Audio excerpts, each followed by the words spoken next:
Bonjour à tous et bonjour Madame le maire. Bonjour Bastien, bonjour tout le monde. Bon, vous avez un petit peu l'habitude maintenant de ce rendez-vous régulier qu'on fait tous les 2 mois, où Madame le maire fait un peu le point sur les actualités de la commune et répond aussi à toutes les questions que vous avez. C'est vraiment l'intérêt, c'est de venir et d'interagir. C'est vraiment le but de ce rendez-vous-là. Donc on va faire comme d'habitude, on va vous laisser un petit peu arriver, poser vos premières questions. Et on va nous peut-être commencer par le marronnier, on va dire, qui on l'espère ne sera plus très longtemps. Mais comme on a à chaque fois des questions dessus, on prend un petit peu les devants. Madame le maire, peut-être un point sur ce projet de transport par câble, puisqu'on en entend, c'est vrai, un peu moins parler en ce moment sur la commune. Oui, on va faire un petit point. Ce Facebook Live il sert aussi à ça, peut-être à donner des informations régulières et à vous tenir au courant, puisque le Facebook Live ne suit pas le rythme des mosaïques, c'est important aussi de le dire, et ça permet justement cette rencontre. Pour revenir sur le transport par câble, vous savez que, enfin, vous savez ou vous ne savez pas, que la concertation s'est terminée le 15 février.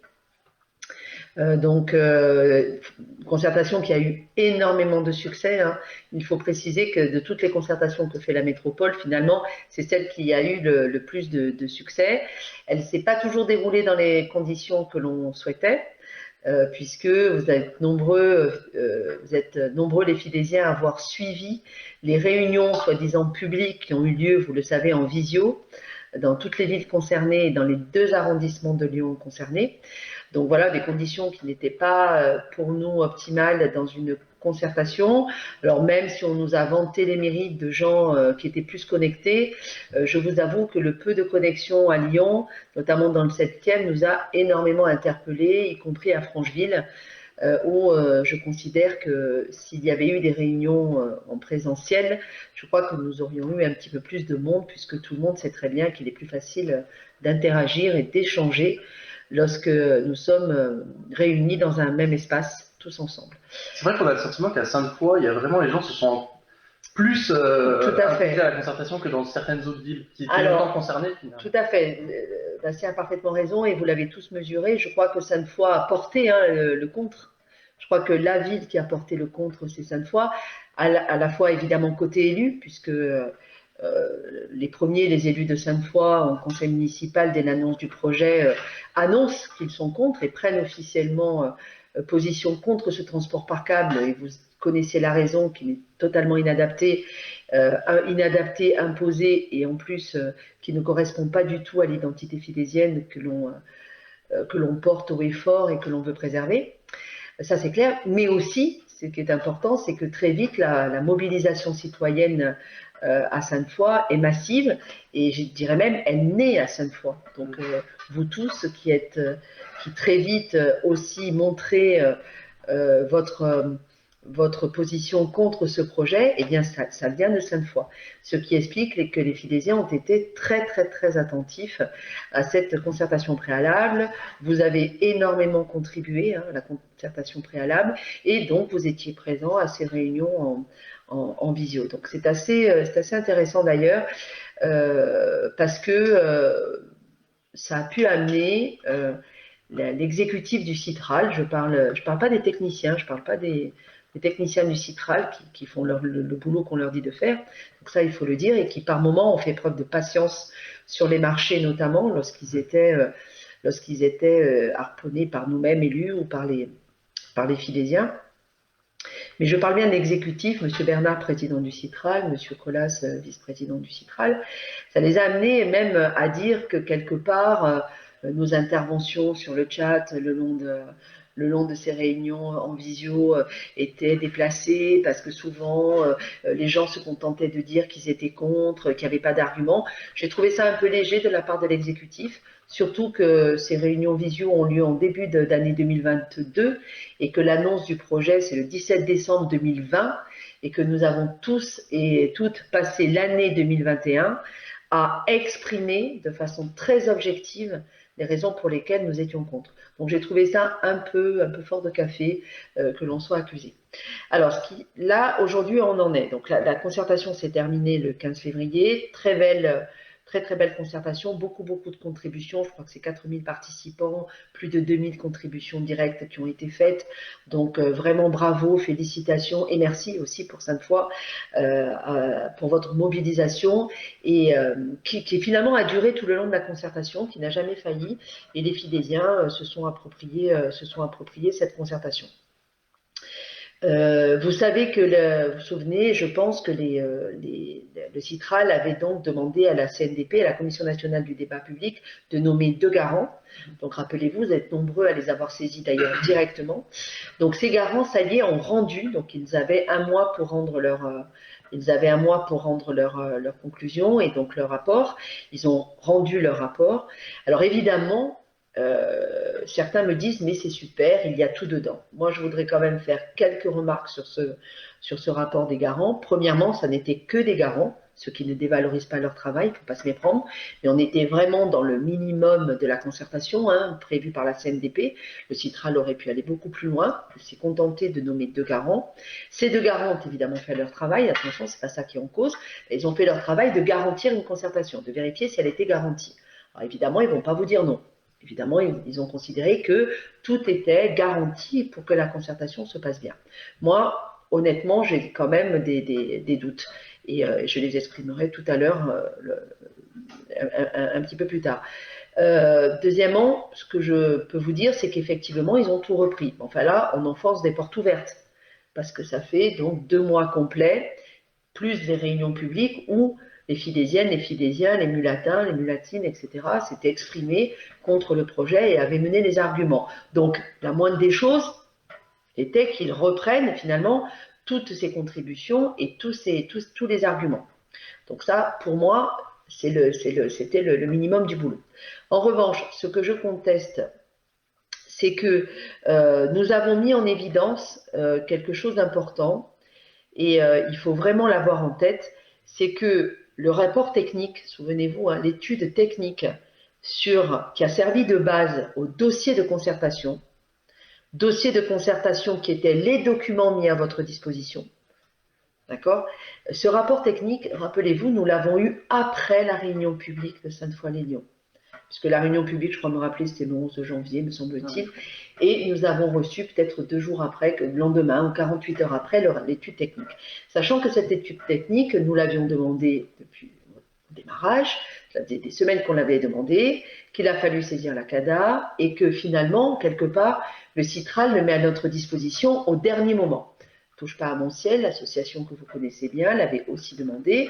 Donc voilà, il y avait quand même des demandes à la fois du côté des citoyens, du côté des élus. Et le moins qu'on puisse dire, c'est que nous sommes étonnés à la lecture de cette étude technique, puisqu'il y a des décalages entre l'étude technique et le dossier de concertation. Donc, une fois qu'on voit ce dossier de concertation, qu'est-ce qu'on fait ? Nous demandons à ce qu'il y ait un expert, encore indépendant, qui soit nommé pour pouvoir justement faire ces comparaisons entre cette étude technique et le dossier de concertation.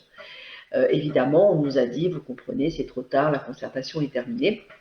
Nous avions donc porté ça au conseil municipal et 2 groupes d'opposition s'étaient joints à nous, donc à l'exception évidemment du groupe écologie gauche de la ville de Sainte-Foy. Donc 2 groupes plus le groupe majoritaire avaient co-signé cette demande auprès des garants. Voilà, donc je vous invite à prendre connaissance de ce bilan des garants, de ce rapport que vous pouvez télécharger évidemment sur le site et que vous pouvez lire. Voilà, je trouve que évidemment, voilà, on garantit que tous les documents sont là. Maintenant, en termes de fond, de préconisation, on enfonce des portes ouvertes. Excusez-moi, je le dis comme je le pense. Voilà. Voilà où on en est. Et puis alors maintenant, ce qui va se passer, c'est que va se passer le moment crucial où M. Bernard va mettre au vote de l'AOMTL, ex-Citral, le projet. Donc ça devait être au mois de mai, c'est décalé au mois de juin. Voilà, rien ne me fait penser qu'ils vont voter pour, rien ne me fait penser qu'ils vont voter contre. Je crois qu'il faut bien se garder aujourd'hui de dire que le projet est abandonné. On est à l'arbitrage politique. C'est une décision politique aujourd'hui de l'AOMTL. Vous savez que M. Bernard s'est arrangé pour n'avoir aucune minorité de blocage. M. Bernard s'est assuré la majorité pour tous les projets qu'il souhaitait, puisqu'il a diminué le nombre de conseillers qui siégerait au titre de l'opposition dans le conseil d'administration du Citral, enfin de l'ex-Citral. Donc aujourd'hui, tout est possible encore. Donc il faut continuer à faire ce que nous avons à faire, à porter dès qu'on le peut le contre. Et puis je souligne encore une fois la journée qui a eu lieu donc le samedi 26 mars. Donc samedi 26 mars après-midi à la Mulatière, où il y avait énormément de monde, ça s'appelait la Mule en l'air, évidemment, où encore une fois, de façon très festive, très conviviale, Touche pas à mon ciel a organisé cette journée qui a encore mobilisé énormément de monde. Ce qui veut bien dire que nous sommes encore là et que nous allons veiller à ce qu'on arrive à faire basculer le vote, mais à ce jour, rien n'est décidé, donc ne croyez pas que c'est fait. Oui, le mot d'ordre, c'est même si dans la presse, on peut avoir la sensation que le projet va être abandonné, ça ne veut pas du tout dire que ça va être absolument pas. C'est le conseil d'administration, c'est une instance officielle qui va devoir décider de la poursuite ou de l'abandon du projet. Voilà où on en est à ce jour. Donc le prochain Facebook Live aura lieu début juin. Non, on n'aura pas de vote. Logiquement, le vote ne sera toujours pas passé. Vu le calendrier qu'on nous donne, on nous dit que c'est plutôt repoussé en juin. Donc écoutez, si c'est anticipé en mai, tant mieux, mais à mon avis... voilà où nous en sommes en tout cas. Voilà où nous en sommes à ce jour, et nous continuerons à vous donner des informations régulièrement. Merci Madame la maire. Je commence à avoir quelques questions. Juste avant les questions, peut-être un petit point sur la ZFE. Parce que pareil, j'ai reçu un certain nombre de questions en amont. Alors là, en fait, se demande parce que la concertation est terminée, mais on n'en a pas réentendu parler aussi depuis. Exactement. Alors qu'est-ce qui va se passer? Qu'est-ce qui va pas se passer? Alors la ZFE, c'est encore plus problématique parce que encore le transport par câble, nous avons énormément, la ville a énormément communiqué dessus, nous communiquons aussi sur la ZFE, sauf que pour la ZFE, bien, le succès n'était pas forcément au rendez-vous pour la concertation, là aussi sur le projet. La ZFE, c'est cette fameuse zone à faible émission. Il faut quand même dire qu'elle est prévue par la loi. Les grandes métropoles de France, comme des métropoles européennes d'ailleurs, doivent créer des zones à faible émission. Celle de Lyon est déjà créée, mais elle est sur un périmètre restreint, elle est sur le périmètre de Lyon, Villeurbanne, Caluire, Vénissieux, enfin voilà, on est sur un périmètre aujourd'hui très concentré, et l'idée c'est d'élargir cette ZFE pour que justement on puisse être sur les grands enjeux d'amélioration de la qualité de l'air et sur les gaz, sur les émissions de gaz à effet de serre, évidemment, excusez-moi.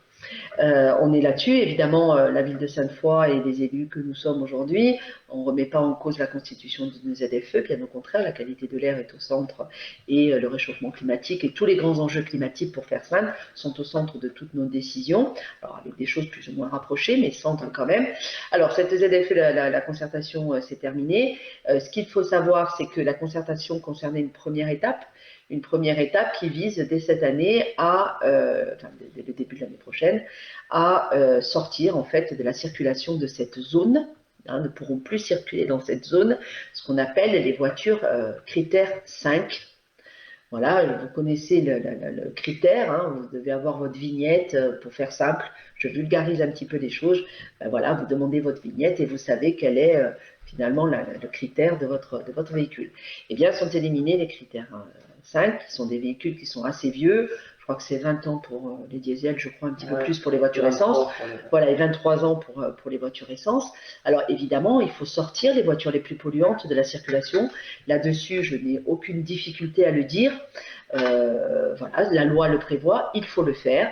Et là-dessus, je ne remets pas du tout en cause. Ce que je remets en cause, c'est le fait que certainement beaucoup de métropolitains, et donc beaucoup de Filésiens, ne savent peut-être pas qu'ils vont devoir ne plus pouvoir entrer dans la ZFE, qui est donc aujourd'hui sur un périmètre restreint, mais qui est voué à s'élargir, y compris Sainte-Foy sera dedans, et qui ne savent certainement pas qu'ils vont devoir soit changer de véhicule, soit ne plus entrer dans la zone à partir dans très peu de temps, puisqu'on parle de 1er septembre 2022. Pour vous, il y a un déficit d'information? Alors, pour moi, il y a un vrai déficit d'information qui est majeur.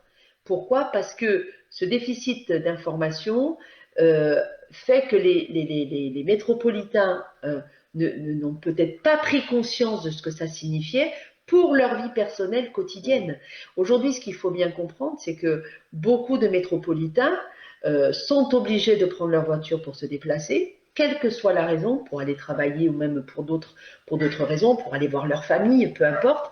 Et donc, si vous voulez, je crois que ce déficit d'information pour moi est préjudiciable parce que dans certaines familles, cela va énormément bouleverser le quotidien. Donc je crois que là, la métropole de Lyon, alors on peut toujours accuser l'État, on peut toujours accuser tout le monde, n'empêche qu'aujourd'hui, il y avait une vraie volonté de la métropole de Lyon d'accélérer un petit peu ce calendrier. Ce qu'elle fait, c'est quelques mois, mais quelques mois dans la vie d'une famille, en information, ça compte. Et puis surtout, ce qu'il faut savoir, c'est que la concertation, elle concerne, et cette ZFE, elle propose aussi d'éliminer les voitures diesel. En fait, la métropole va aller plus loin que la loi exige. Alors oui, puisque la loi programme dans une temporalité les critères 5, 4 et 3. Voilà, au fur et à mesure des années, on va d'abord supprimer les 5, et puis après on supprimera les critères 4, et ensuite les critères 3. Voilà, et la loi s'arrêtait là. La métropole de Lyon souhaite intégrer dans cette ZFE les critères 2. Ce qu'il faut savoir, c'est que les critères 2 sont les diesels. Tous les diesels. L'intégralité des véhicules diesel. Et là aussi, je pense que les métropolitains et les métropolitaines, et donc les Fidésiennes et les Fidésiens, ne se sont pas rendus compte et n'ont pas pris conscience qu'à horizon de moins de 4 ans maintenant, eh bien, les diesels ne pourront plus circuler dans la ZFE, sachant que à cette même date, elle sera élargie. Donc, à la fois, donc aujourd'hui, vous avez des critères 5 après 4.3 dans la ZFE actuelle, mais la ZFE va s'élargir et donc les diesels, au moment où les diesels seront sortis de la circulation de la ZFE, elle se sera élargie. Et Sainte-Foy sera concernée, sera évidemment concernée. Donc je pense que là, pour moi, il y a un déficit majeur d'information et encore une fois, il y a accélération des calendriers et on veut aller toujours plus loin que la loi. Alors moi, je veux bien croire qu'il faille prendre à bras le corps ce sujet du réchauffement climatique. Pour ceux que ça intéresse, le GIEC a sorti encore un rapport hier, pas plus tard qu'hier. On commence tous à en prendre connaissance depuis hier. Et je crois que tous les élus aujourd'hui de France et de l'ANVAR essaient de se responsabiliser. En tout cas, on se responsabilise dans nos choix d'investissement et dans les décisions que l'on prend. Après, je pense que pour arriver finalement à sensibiliser, à modifier des comportements et finalement à arriver à l'objectif qui aujourd'hui veut que dans 3 ans on puisse être un petit peu plus vertueux pour éviter d'avoir ce degré supplémentaire de réchauffement, eh bien je pense qu'il vaut mieux les accompagner. Je pense qu'il faut faire preuve là d'une attitude qui ne soit pas punitive à leur égard. Il faut leur proposer des solutions. Exactement. En fait. Et ce qui me perturbe là-dedans, c'est que les décisions, étant donné que on veut aller vite, elles deviennent punitives, c'est-à-dire elles remettent en cause un quotidien sans avoir finalement de solutions alternatives crédibles. Parce qu'encore une fois, si les solutions alternatives aujourd'hui, c'est, voyez, si vous acceptez le transport par câble, bon, il faut arrêter, on sait très bien que le transport par câble ne sera pas le substitut à une voiture. D'accord ? Si la solution alternative, c'est des pistes cyclables, encore une fois, excusez-moi, pas tous les déplacements peuvent se faire en vélo, et deuxièmement, pas tout le monde peut se déplacer en vélo. Donc, ce n'est pas suffisant, ce n'est pas des solutions alternatives. Et donc, tout se rejoint en termes de mobilité. Voilà. Donc, la ZFE, elle a ses vertus en termes de grands enjeux climatiques, mais derrière, il y a la problématique des déplacements et de la mobilité qui n'est absolument pas vue. Je dirais qu'il n'est pas à la hauteur aujourd'hui. Donc il y a cette espèce de paradoxe, encore une fois, entre des décisions prises par l'exécutif métropolitain qui se veuillent rapides, etc., et finalement, quelque part, des grandes orientations qui sont en incohérence. Voilà. Donc, renseignez-vous, n'hésitez pas, on est là pour ça. Madame Goubet, adjointe aux mobilités actives, déplacement mobilité active, est aussi à votre disposition si vous voulez avoir un échange, si vous voulez parler de façon plus précise là-dessus, nous sommes à votre disposition. Merci Madame le maire. Du coup, une dame nommée Anne-Charlotte Lefebvre vous interroge sur la sécurité. Eh oui, Elle habite dans la résidence de Chavril et elle dit eh qu'elle oui. subit Ouais. rodéo, enfin différentes choses. Ouais, mais pas plus tard qu'hier d'ailleurs. Voilà, et du coup, notamment aussi feu d'artifice. Enfin, bon, elle parle de différentes choses et elle demande où sont les forces de l'ordre et elle dit que vous avez annoncé un renforcement. Alors, Oui. elle dit où est-il ce renforcement? Alors ce renforcement, il est là, il est sur le territoire. Alors évidemment, il n'est pas H24 sur le territoire, chaque heure sur le quartier de Javril. N'oubliez pas quand même les décisions fortes que nous avons prises hein, très récemment. C'est bien sûr cette convention de mutualisation des moyens humains et matériels avec la ville de la Milatière, qui aujourd'hui évidemment nous permet d'avoir, je dirais, des plages horaires beaucoup plus larges sur tout le territoire en journée et en soirée. Ça, c'est la première chose, ce qui nous permet quelque part d'augmenter les effectifs. Nous avons de plus, ça y est, voté et la brigade est arrivée, une brigade canine qui est aujourd'hui sur le territoire depuis quelques temps, hein, c'est tout à fait récent, ce qui va nous permettre là aussi de mieux appréhender certains types d'incivilité, certains types de délinquance d'ailleurs. Effectivement, la présence est là, elle est là en soirée. Après, il ne faut pas hésiter à les appeler. Pas plus tard qu'hier ou avant-hier, nous avons été sollicités par l'un de vous parce que justement il y avait des rodéos dans un quartier. Et effectivement, c'est ce qu'il faut faire. Donc, lorsque vous appelez le téléphone de la police municipale, eh bien, vous retombez sur les portables de nos policiers municipaux. Donc, l'idée, c'est d'avoir une police municipale qui tourne, qui est sur le territoire. Elle l'est. Alors, évidemment. Je comprends ce que vous voulez dire quand vous dites finalement à ce moment-là peut-être qu'elle n'y était pas, mais elle est quand même très présente et en tout cas c'est ce qu'il y a. Il va falloir de toute façon continuer à renforcer ses effectifs et on s'y engage évidemment pour les années à venir.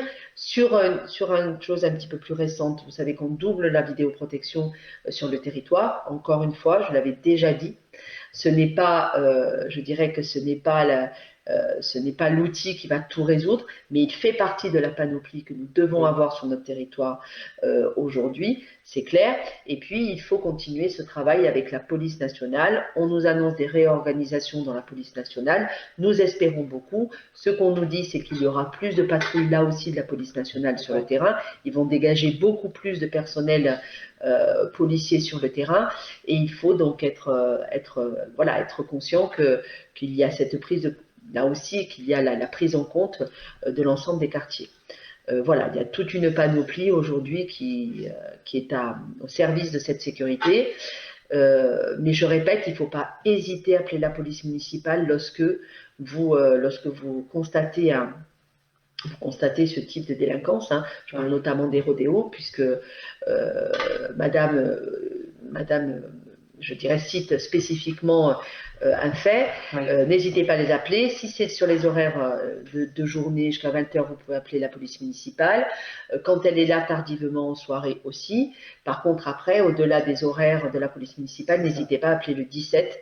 Nous, on en a besoin aussi. Beaucoup de Fidésiens, malheureusement, me disent « Oh, mais ça sert à rien, etc. » Oui, ça sert. Ça sert. Parce que c'est sur la base des sollicitations police nationale que, en fait, l'organisation des patrouilles sur le territoire se met en place. Et ça, c'est important que vous le fassiez remonter. Voilà. Merci Madame le maire. C'est peut-être l'occasion de parler aussi des nouveaux locaux. Oui, alors justement, merci de le souligner, Bastien. Cette police municipale de proximité et ce service quelque part immédiat qu'on voudrait vous rendre, il nous a amené justement à délocaliser, donc à imaginer de nouveaux locaux de la police municipale sur le territoire. Ils seront désormais au rez-de-chaussée du gymnase Barlet pour plusieurs raisons. D'abord parce qu'ils sont plus visibles et puis surtout les délais d'intervention seront beaucoup plus courts puisqu'ils seront au centre de la ville et ils pourront très très vite aller là où ils sont quand ils sont au poste.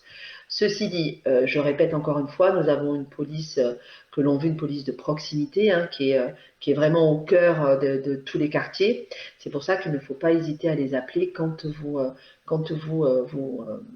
constatez et que vous subissez, parce qu'il ne s'agit pas seulement de constater, mais que vous subissez un acte d'insécurité.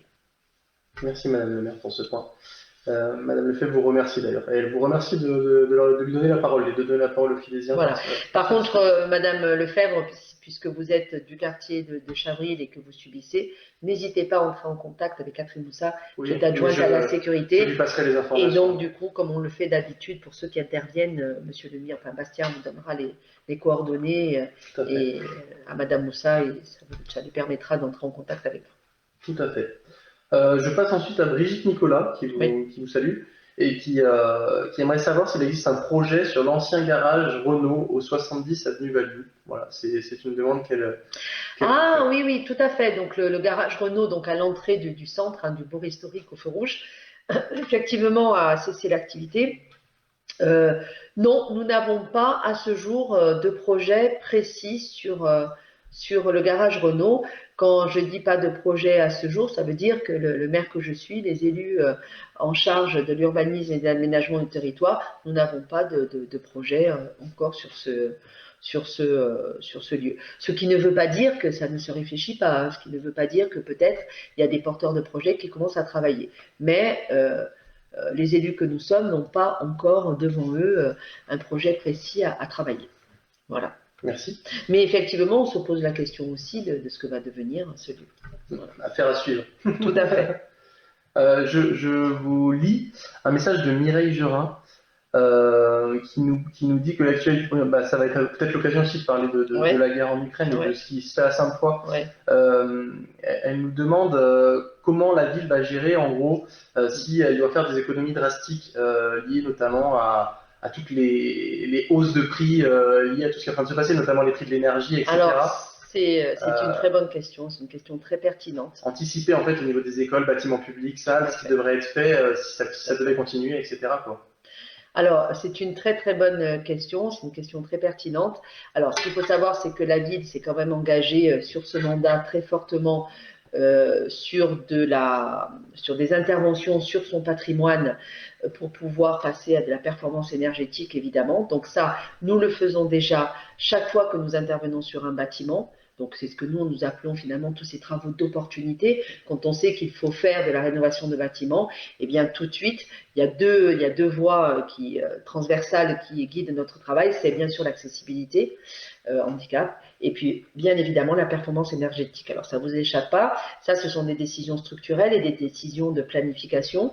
Donc c'est fait, nous nous sommes engagés sur l'ensemble de nos bâtiments à le mettre en place. Des écoles sont programmées, etc. Des nouveaux bâtiments aussi seront mis en performance énergétique. Donc effectivement, l'idée c'est d'économiser. Bon. Ce qu'il faut savoir, c'est que nous vivons quand même une situation exceptionnelle. Depuis quelques mois, on a une inflation qui commence à devenir importante. Les derniers chiffres qui datent d'hier, c'est 4,5. Et donc, ça touche à la fois l'énergie, mais ça touche aussi d'autres postes de dépenses de la ville, puisque de façon indirecte, puisqu'aujourd'hui on a une inflation sur certaines fournitures notamment, eh bien ça risque de nous toucher aussi sur certaines choses. C'est clair. Donc sur l'énergie, les économies, forcément, vous l'avez compris, ça va gréver fortement nos budgets de fonctionnement. Donc ça, c'est important à bien comprendre. Et il faut que tout le monde s'en rende compte. Des budgets de fonctionnement qui ne sont pas extensibles. Donc ça va nous demander peut-être d'anticiper certains investissements que l'on prévoyait peut-être un petit peu plus tard dans le mandat. Ça va demander aussi de retravailler avec les prestataires pour voir un petit peu comment on retravaille nos marchés, comment on renégocie les marchés, c'est sûr. Et puis, ça va nous demander aussi de travailler peut-être un petit peu différemment, c'est-à-dire de revoir certaines missions sûrement, et puis de travailler à l'aube de ce qu'on appelle aujourd'hui, c'est un mot très à la mode, que peut-être il y a quelque temps je n'aurais pas employé, mais comment on arrive à des dépenses un petit peu plus sobres, à de la sobriété dans ce que nous faisons. Voilà, mais effectivement, ça nous inquiète. Nous avons donc dû, au conseil municipal de la semaine dernière, du 31 mars, déjà voter un budget supplémentaire pour pouvoir faire face aux premières dépenses d'énergie. Voilà, alors donc je pense que pour l'instant, sur ce qui est conjoncturel, sur ce qui est lié à la crise sanitaire et ce qui est lié au conflit en Ukraine depuis le 24 février, donc là, il faut regarder les vues, est-ce que ça va durer? Voilà, les projections économiques qui sont faites, elles sont pas très certaines, donc il va falloir véritablement se renseigner et suivre ce qui va se passer. Ce qui est Voilà. sûr, c'est que la ville, elle est attentive Alors, à ça. effectivement, alors je peux vous assurer que déjà le post-Covid, l'année dernière, en 2021, nous a amené à nous interroger là-dessus. Le conflit en Ukraine, effectivement, et vous l'avez compris, nous suivons les indicateurs véritablement au jour le jour, nous suivons nos budgets au jour le jour, et puis ça va, comme je le disais parfaitement, bien évidemment, même si la ville a des programmations qui nous permettent d'être dans la performance énergétique et donc peut-être à faire ces économies d'énergie, voire se tourner vers de nouvelles énergies, ok, mais on sait que ça prendra du temps. Alors que là, nous vivons quand même une situation qui plombe notre budget de fonctionnement pour 2022. Voilà, mais nous sommes très très très attentifs. Ça va passer par de lourds investissements, évidemment. Merci Madame la maire. Je peux vous demander de vous décaler un petit peu? Oui, parce que j'ai le soleil dans les yeux. Pour vous, et puis de deux, parce que ça vous éclaire tellement qu'on voit presque plus n'importe quoi. Voilà. Mais je ne l'ai pas fait pendant que je discutais. C'est pas vous, c'est le soleil. Voilà, tant mieux, tant mieux. Je continue les questions? Oui. Madame Angela Ballario, elle vous demande ce qu'il en est du projet de jardin d'enfants sur le terrain derrière la crèche Colin-Colline. Voilà. Alors, est-ce qu'on a une réponse à donner tout de suite ou est-ce que peut-être Alors, jardin d'enfants, c'est-à-dire l'aménagement d'un jardin apparemment, il y aura un projet de jardin derrière Colin-Colline. sur le terrain de la crèche Colin-Colline. Ce qu'on appelle un jardin, c'est un jardin, un espace vert extérieur. Puisque nous avons un jardin d'enfants qui est un équipement petite enfance. Voilà. Oui, là, je pense qu'il y a pas. Écoutez, je ne saurais pas vous répondre directement. On renverra vers Maria Giordano, Bastia. Excusez-moi, c'est rare que je ne puisse pas répondre aux questions. Quand les réponses ne peuvent pas être données immédiatement, les adjoints, c'est transmis aux adjoints et puis les adjoints vous les donneront. Donc, je suis bien désolée de ne pas vous répondre tout de suite. Ou moi, je vous les donnerai par la suite. En tout cas, je n'ai pas le souvenir que sur le budget 2022, on ait une ligne. Mais après, si Madame Valerio, vous voulez préciser peut-être votre question, peut-être ce sera plus facile pour nous d'y répondre. Voilà. Je passe à Amandine Beau. Oui. J'aimerais savoir si, alors ça bouge en même temps, j'aimerais savoir s'il était possible d'envisager l'intervention de la police municipale pour une sensibilisation de la violence scolaire, du harcèlement scolaire. Voilà, c'est fini par la loi, et elle parle notamment de l'école publique du centre. Alors, je sais pas pourquoi elle parle. Alors, en ce qui concerne le harcèlement scolaire, nous avons déjà mis en place pas des réponses, mais des outils, un accompagnement associatif dans les écoles. Donc là aussi, ce que je vous propose, c'est que Monsieur Rodriguez, qui est adjoint à la vie scolaire, prenne contact avec vous et donc vous détaille de façon un petit peu plus précise qui est en place. Mais nous avons déjà une action pour pouvoir justement accompagner les enfants avec des choses qui sont très intéressantes, puisque l'idée c'est sans juger, c'est de questionner, de re-questionner l'agresseur, les victimes, etc. Et c'est un travail qui est déjà mis en place. Voilà, donc Nicolas Rodriguez doit nous écouter en ce moment, et je lui dirai de prendre contact avec vous. Je pense que ça peut être intéressant. Vous aussi, vous avez peut-être des choses à nous proposer et ce serait bien que vous le fassiez. Voilà. Merci. Mireille Gerin encore, elle fait suite un petit peu à tout ce qu'on a dit sur les hausses des prix de l'énergie. Elle souhaite savoir s'il y a des projets au niveau solaire pour soutenir un peu les consommations d'énergie. Elle veut savoir si les écoles elles sont toujours chauffées au fioul. Voilà. Alors on a encore du chauffage un peu traditionnel, on va dire aujourd'hui sur nos bâtiments, sachant que je mets de côté cette période très exceptionnelle. Donc, nous avions fait des économies assez drastiques ces dernières années. Nous avions réussi à énormément économiser. Nous avions changé énormément de chaudières. Donc, effectivement, ça revient à la discussion tout à l'heure. Et Madame a parfaitement raison. Le fait d'investir et aujourd'hui de travailler, je dirais, de façon très structurelle sur les bâtiments, ça a ses effets et on l'avait. Alors, effectivement, les économies que nous avions fait, aujourd'hui, quelque part, elles sont un petit peu, je dirais, annulées, anéanties même, puisque de fait, on se retrouve avec un effet prix qui est trop important. Donc, ce qu'il faut savoir, c'est que jusqu'à présent, la ligne de conduite qu'avaient les services de la ville, qui travaillent évidemment avec nous, qui sont nos collaborateurs, c'était de dire comment est-ce qu'on arrive quelque part par des économies à avoir une traduction financière, c'est-à-dire à compenser des hausses éventuelles. Donc, il y a un moment donné où, quelque part, nous pouvons maîtriser une augmentation, c'est-à-dire qu'on maîtrise une augmentation d'abord par la technique et le renouvellement, je dirais, ou la transformation on va dire des appareils tout simplement, et des modes de chauffage notamment. Mais par contre, après, il y a aussi la gestion de la consommation, c'est important aussi, qui permet, là aussi avec les efforts, avec la ville responsable, exemplaire, etc., qui permet aussi à un moment donné de faire les économies d'énergie qui se traduisent en économies financières. Et ça nous avait permis quelque part de compenser, voire de surcompenser une hausse du prix. Voilà, je pense que je me fais comprendre là-dessus. Aujourd'hui, la hausse du prix, elle est très importante. Voilà, et donc ça veut dire qu'il faut doubler nos efforts. Il faut qu'on fasse encore mieux sur ces efforts-là. C'est pour ça que je disais tout à l'heure, comment est-ce qu'on arrive aujourd'hui quelque part à limiter la hausse de notre dépense?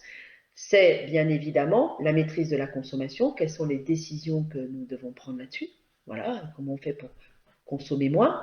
Donc on a vu certaines villes en France, je lis beaucoup de choses là-dessus, il y a des villes qui ont fait le choix de diminuer de tant de degrés le chauffage dans tous les bâtiments publics. Voilà.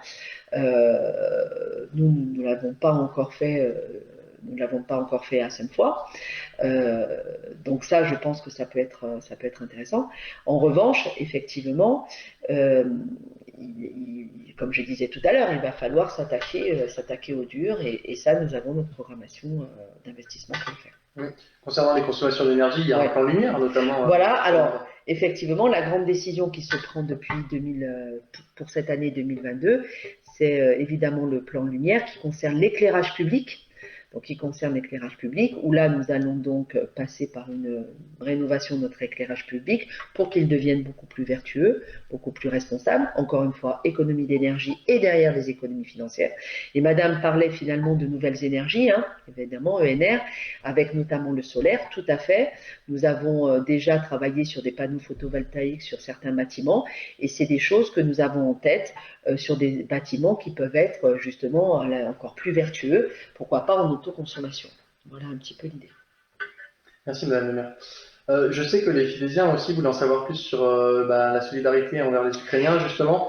Savoir déjà si la collecte elle était toujours d'actualité, et aussi qu'est-ce qui s'était passé avec tout ce qu'ils ont donné, parce alors effectivement, vous voulez les remercier aussi. Voilà, donc ça fait bien le lien, et vous êtes très nombreux à nous poser des questions, à me solliciter dans la rue aussi.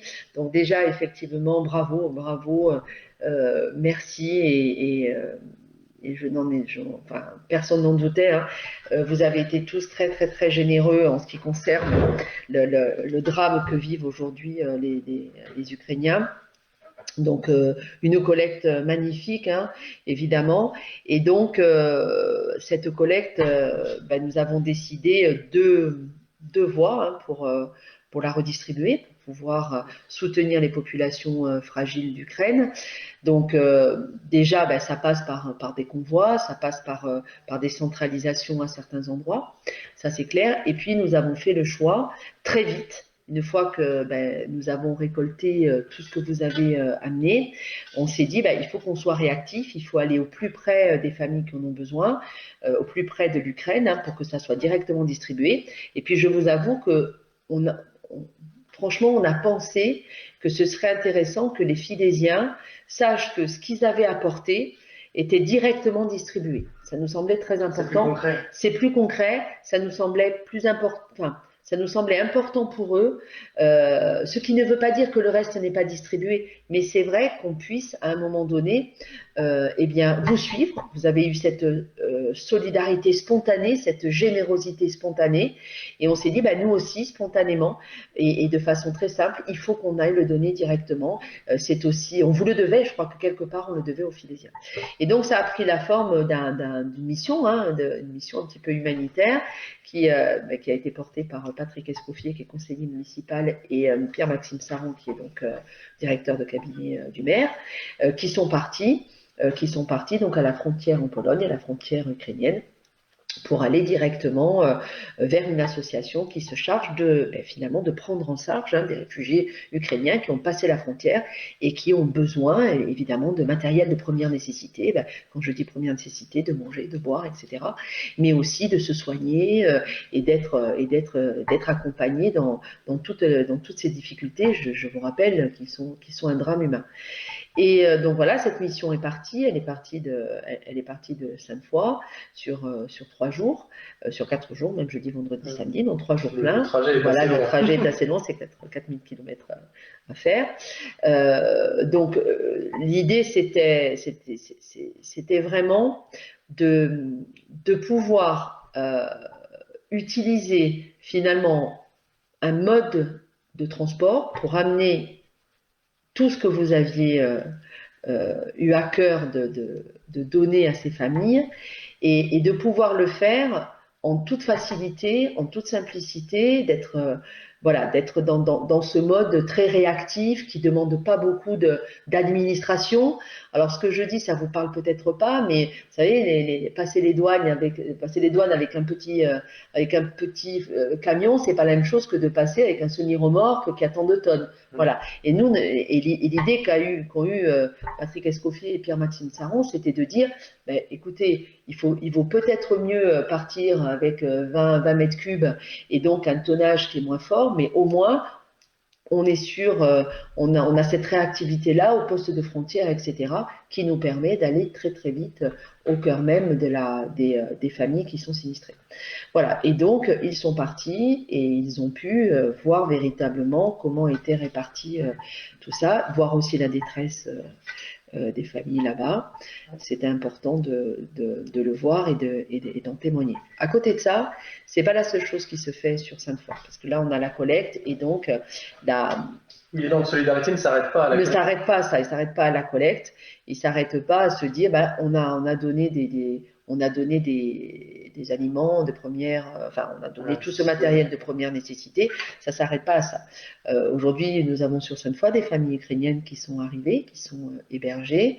Évidemment, la ville fait son travail d'accompagnement social autour de ces familles avec la maison de la métropole, mais c'est surtout la ville. Ça veut dire que nous prenons en charge des enfants dans les écoles, évidemment, des enfants qui sont pris en charge dans les crèches. Il faut savoir que c'est beaucoup de femmes et d'enfants qui arrivent, évidemment, puisque l'Ukraine résiste et donc les hommes sont restés sur place au combat. Et donc voilà, donc il y a cet accueil. Donc encore une fois, bravo, merci et respect pour tous ces Fidésiens qui aujourd'hui hébergent. Évidemment, nous travaillons de façon très étroite aussi avec la préfecture, puisque lorsque le conflit est déclaré le 24 février, très très vite, la préfecture, donc qui est le représentant de l'État, vous le savez, dans la région, la préfecture prend contact avec nous, les maires, et pour organiser justement l'éventuelle arrivée de familles. Donc voilà, nous de notre côté, nous travaillons de façon un petit peu plus institutionnelle avec la préfecture. Et si la préfecture a besoin, bien sûr, nous répondrons présents. Mais les familles qui sont déjà sur Sainte-Foy sont déjà prises en charge. Voilà. Merci Madame le maire. J'enchaîne sans transition avec une question de Monsieur Guéry. Le soleil a localité de Mitterrand. Mitterrand, peut-être fermé là. J'enchaîne avec une question de Monsieur Guéry qui souhaite savoir, vous savez, l'ancienne école Chantegrier. Oui. Une concertation a eu lieu. Oui, tout à fait. Il souhaite savoir où ça en est, s'il y a des projets qui sont ça suit son cours, effectivement. Donc, vous savez qu'on a été en rupture quelque temps sur ce projet. Je mesure bien le temps qui s'est écoulé. Je rappelle simplement pour ceux qui s'intéressent au sujet, parce qu'on est sur un endroit assez important, assez localisé aussi. Je rappelle un petit peu que nous avons évidemment suspendu tout projet pendant la campagne électorale des municipales, puisqu'il nous semblait un petit peu, je trouve, vous voyez, enfin, c'était quand même assez décalé quelque part de proposer un projet alors même que nous étions en pleine campagne électorale. Donc voilà, donc sur l'année 2019-2020, une grande partie de l'année 2020, il y avait ça à prendre en compte. Et puis la crise Covid, etc., nous a fait perdre un petit peu de temps. Et puis surtout, aujourd'hui, je crois que c'est un projet majeur. sur le quartier. Beaucoup de choses sont lancées sur le quartier. Je parle évidemment de la révision, enfin de la modification numéro 3 du PLU qui nous permet de revoir un petit peu les choses sur l'ensemble du quartier. Je parle aussi de l'étude de circulation qui est en cours sur ce quartier et je parle de ce qu'est ce terrain municipal hein, qui accueillait auparavant l'école Chandriette dans le devenir de ce quartier. Voilà. Donc nous avons évidemment en tête et à côté de nous les résultats de la concertation qui ont été très précis. Voilà. Donc ça il est ressorti énormément de choses intéressantes de cette concertation. Nous les prendrons évidemment en compte dans la rédaction d'un cahier des charges. Nous sommes sur la rédaction de ce cahier des charges et nous espérons pouvoir le sortir, voilà, pour pouvoir vous en dire plus avant l'été. Merci. Voilà. Peut-être préciser qu'en attendant, il y a une convention qui a été signée avec le CRS aussi. Alors effectivement, ce bâtiment aujourd'hui n'accueille plus de services, plus de mission de service public.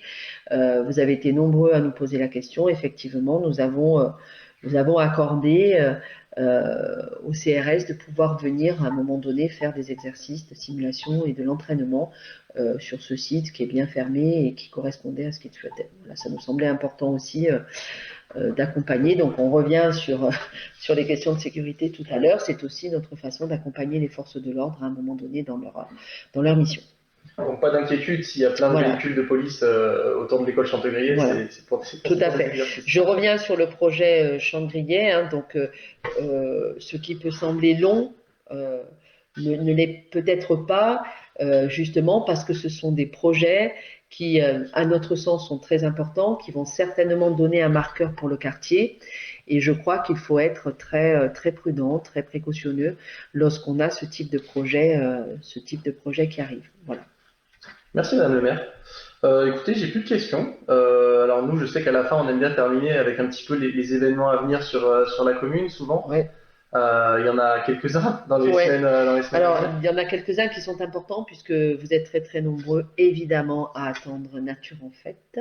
Le retour de Nature en Fête le 8 mai, puisque sur les 2 dernières années, il n'y a pas pu y avoir d'édition. Donc le 8 mai, Nature en Fête, évidemment, nous serons présents. Et nous espérons vous retrouver très nombreux pour ce moment qui est vraiment assez il y a toujours beaucoup de monde, hein. Il y a énormément de monde puisque ça attire bien au-delà de Sainte-Foy, bien sûr. Excusez-moi, je baisse la tête, mais j'ai le rayon du soleil dans les yeux. Mais c'est vrai que j'ai un certain nombre de questions sur est-ce que Nature en Fête va avoir lieu. Donc aujourd'hui, on peut le dire, on peut rassurer les gens. Oui, nous avons l'affiche, elle est sortie, elle sera pour bientôt. Oui, tout à fait. Nature en Fête sera avec nous. Ce que je voudrais aussi vous souligner, c'est que notre saison culturelle se poursuit. Nous avons une chance inouïe. Ah oui, sur l'Ukraine, excusez-moi, je reviens sur l'Ukraine, mais du coup je pense à la culture et je tiens à le souligner aujourd'hui. On va dire un merveilleux, émouvant concert, en fait, choral, a été porté le samedi 26 mars à l'église Saint-Luc par l'association Objectif Culture qui a accueilli un chœur ukrainien. J'étais présente et c'était vraiment un moment à la fois de communion, à la fois d'émotion et de profonde, vous savez, cette révolte que vous avez au fond de vous parce que voilà, quand on pense à ce qui se passe et que vous voyez des gens qui chantent un hymne, qui sont en pleurs et pour qui les leurs, et leur pays est en guerre, ça a été un moment assez unique et incroyable qu'ils nous ont offert et je voulais remercier l'association qui l'a porté, la générosité encore une fois des Philésiens qui étaient présents. C'était une participation libre et le but c'était de participer pour envoyer évidemment les dons. Voilà, et bien sûr l'objet. La chorale en elle-même, beaucoup de tranches d'âge qui nous ont fait partager tout ça. C'était un très très bon moment. Voilà, du coup je reviens à la culture. On y était. Nous avons une chance inouïe depuis 2 dimanches. enfin un dimanche là, de recevoir sur la commune le dimanche matin à l'espace culturel Jean Salle les talents du piano. C'est quelque chose de nouveau, ça. C'est quelque chose de nouveau que l'on vous propose, encore une fois, un rythme de 3 dimanches matins. C'est ça, le prochain, c'est ce dimanche, c'est d'ailleurs. ce dimanche le prochain. C'est 11 heures, que je me rappelle bien de l'heure. Ça dure 1 heure. Et là, vous allez assister à un moment magique avec des virtuoses du piano qui sont là. Et je vous invite à y aller, vous rentrez, c'est libre. Voilà, c'est ça. C'est totalement gratuit, vous rentrez, vous écoutez ces jeunes, et c'est une pure merveille, et je crois que nous en avons tous besoin.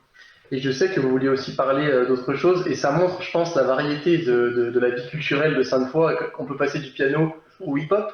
Voilà, c'est des choses très différentes qui se passent voilà, à Sainte-Foy. puisque sous la houlette de Paola Boiron, qui bien évidemment a fait cette proposition des talents du piano qui est absolument magnifique, et bien cette proposition d'atelier hip-hop à la MCB qui fonctionne très très bien. Oui, la première édition, je sais qu'il y avait pas mal de jeunes, et je pense qu'il y en aura encore plus. Et il y en aura encore plus, ça a très très bien fonctionné. N'hésitez pas à vous renseigner, revenez vers nous au service culturel et on vous donnera toutes les indications si vous souhaitez ou si vos enfants souhaitent faire du hip-hop. Voilà. C'est ça. Et vous en saurez un petit peu plus puisque nous travaillons évidemment avec une compagnie, avec un groupe dont c'est le métier et tout à fait, qui avait avec des chorégraphes sur le festival Caravelle en scène. Exactement, et sur des chorégraphes qui sont connus. C'est ça. Voilà. Il y a aussi l'opération Job d'été, on a l'habitude. Alors là, on n'est plus dans la culture. On part de la culture, on part sur l'emploi. L'opération Job d'été, évidemment, qui se poursuit et qui aura lieu au mois de mai aussi, je crois. Voilà, le 11 mai, Bastien, heureusement, c'est mon agenda, Bastien. C'est le 11 mai, les opérations Job d'été, là aussi, n'hésitez pas si vous avez des enfants, des jeunes autour de vous, et pour tous ces jeunes qui auraient envie cet été de travailler. Donc ça, c'est pas mal. Et puis, je rappelle quand même, en octobre... C'est ce que j'allais dire, le mot de la fin. Le mot de la fin, c'est octobre, c'est moi, c'est le 16 octobre. Mais c'est le Trail de l'Aqueduc qui avait énormément... qui avait eu un gros succès l'année dernière. Voilà, et dans la bouche même des vainqueurs de l'an dernier, des compétiteurs de l'an dernier, c'est vraiment un trail qui les intéresse et qui intéresse tous ceux qui sont à la fois amoureux de la nature, à la fois amoureux des trails et de l'effort physique. Et donc vous allez trouver tout ça, mais aussi des épreuves familiales et pour les enfants. Oui, ça se limite pas à la compétition. Ça ne se limite pas à la compétition. Je vous rappelle un 42 km, un 22 km et un 11 km. Voilà, il y aura cette année aussi une marche nordique et il y aura évidemment les épreuves pour les enfants et cours d'orientation. Exactement. Voilà, je sais tout. Et 2 ambassadeurs qui nous ont rejoints. Et 2 ambassadeurs de renom qui nous ont rejoints, qui sont ceux qui se sont distingués l'année dernière dans leur catégorie d'âge. C'est ça, qui sont des excellents trailers qui ont encore fait des excellents résultats au lutte. Voilà, exactement. Oui, c'est vrai que le lutte a eu lieu il y a une dizaine de jours, c'est ça. Voilà, c'est ça, Sainte-Foy, c'est à la fois. Il y a plein de choses. Ce sport, et je crois que et si vous êtes aussi amoureux de la nature et du paysage philésien, eh bien, vous pouvez faire ces petites courses de 11 km parce que vous traversez notre ville et beaucoup l'année dernière ont avoué ne pas tout connaître. Ouais. Donc c'est plutôt bien d'essayer de connaître aussi la ville de cette façon-là. C'est ça. Voilà. Je vais conclure avec, comme j'ai commencé avec Madame Lefebvre, je vais conclure avec elle. Elle parlait de sécurité, elle termine en disant mon fils était à l'atelier hip-hop, c'était génial. Merci beaucoup Madame Lefebvre, c'est vraiment très bien de nous donner votre sentiment. Bon, il me semble que derrière, on a des grands chorégraphes. On parle de Mourad Merzouki. Je pense que c'est voilà. Donc, je pense que c'est important de citer son nom pour ceux qui s'intéressent à la danse et qui connaissent un petit peu Mourad Merzouki est quand même reconnu. Et donc, chapeau à notre adjointe à la culture qui arrive à faire ces propositions. Vous voyez, qui intéressent à la fois les jeunes et les moins jeunes. Voilà. C'est ça.